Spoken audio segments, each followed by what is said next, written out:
You're probably sitting on something right now that's quietly draining your retirement savings. Not a bad investment. Not a scam. Something you already own, maybe something you're proud of that is costing you more money every single year you refuse to let go of it. The IRS knows. Medicare knows. Your insurance company definitely knows. The only person who doesn't know is you. I spent an embarrassing number of hours pulling tax code data and Medicare premium tables for this video, and what I found made me genuinely angry on behalf of every retiree who's ever been told to just hold on to your assets. Because the system has a built-in punishment for people who sell things at the wrong time after 65, and almost nobody talks about it. These are 5 things smart retirees sell before turning 65. I personally think number 3 is going to hit the hardest because it's the one people are emotionally attached to. Before the list, one concept ties everything together. It's called the golden window.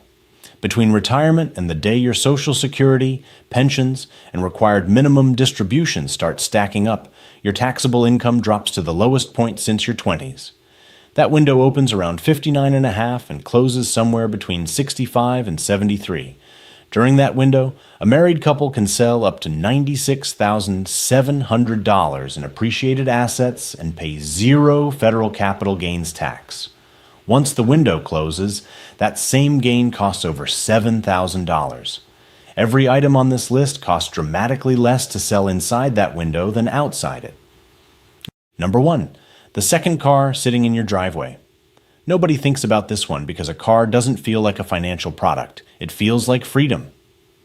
According to AAA's 2025 driving cost study, the average vehicle costs $11,000 to $577 per year to own.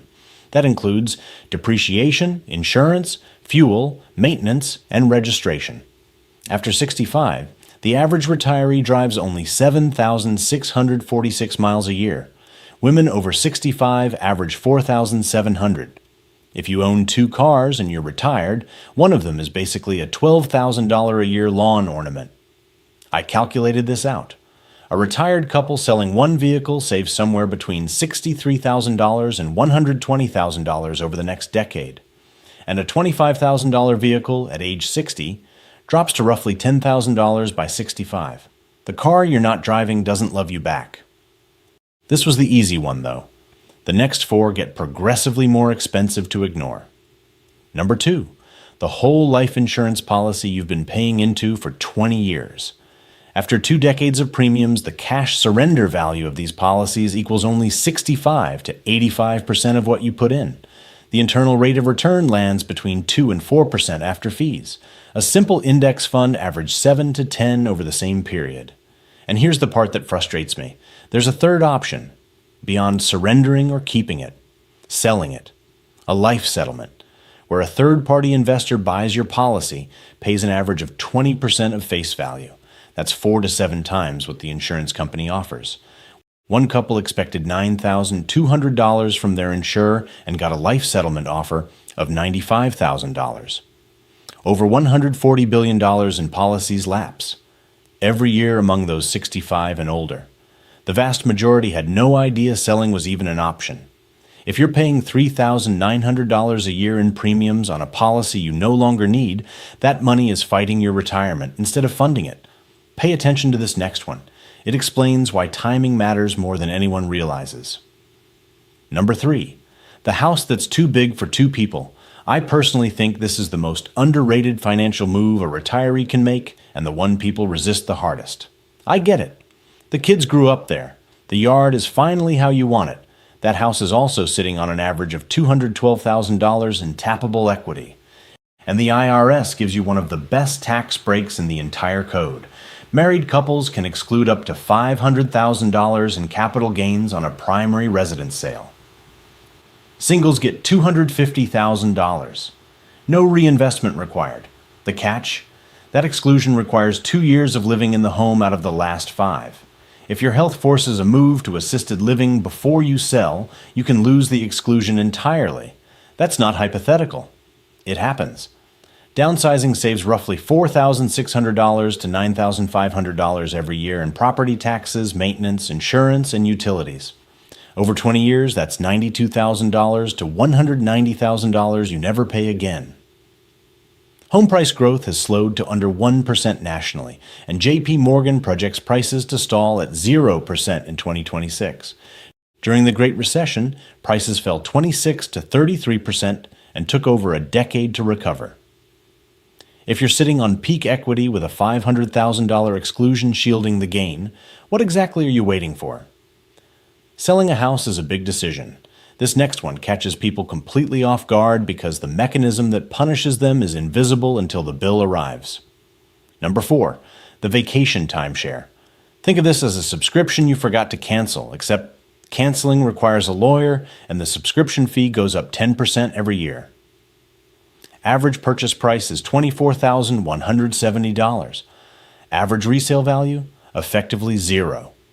The real damage is maintenance fees, which hit $1,480 a year in 2025 and have been rising 5 to 10% annually. If you hold a timeshare from age 60 to 85, you'll pay between $70,000 and $108,000 in maintenance fees alone for 1 week of vacation per year. That's the kind of number that makes accountants cry. The exit industry is infested with companies charging $3,000 to $10,000 with no results. Contact the resort's deed-back program directly or use a licensed broker who works on commission. And deeded timeshares pass to your heirs as an inherited obligation. If you don't deal with this, your kids will. If this video has saved you money so far, hit subscribe. I cover this every week and I don't sell anything. Number 5, the coin collection, the art, the gold. The IRS classifies these as collectibles, and collectibles get a special tax rate that's worse than regular investments. Stocks and real estate can qualify for that 0% capital gains rate we talked about. Collectibles cannot. Not at any income level. The maximum rate is 28% with no 0% bracket available. A retiree in the 12% bracket who sells $50,000 in stock inside the golden window pays 0. That same retiree selling a $50,000 coin collection pays $6,000. Same person, same year. $6,000 gone purely because of what they sold. Selling collectibles at 63 instead of 75 saves roughly $5,000 to $6,000 on a $50,000 gain.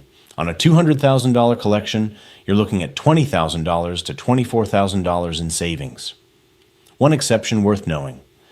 If you plan to leave collectibles to heirs and your estate falls under the $13 million exemption, they receive a stepped-up cost basis at your death. The entire gain disappears. If you don't need the cash and the items hold value, passing them down might be smarter. If you do need the money, sell during the golden window. Every asset on this list shares the same problem. They all cost more to hold after 65 than before. The golden window doesn't stay open forever, and the question is whether you act while it's open or look back in 5 years wishing you had. YouTube thinks you'll like this video, so click it. And if you made it to the end, subscribe.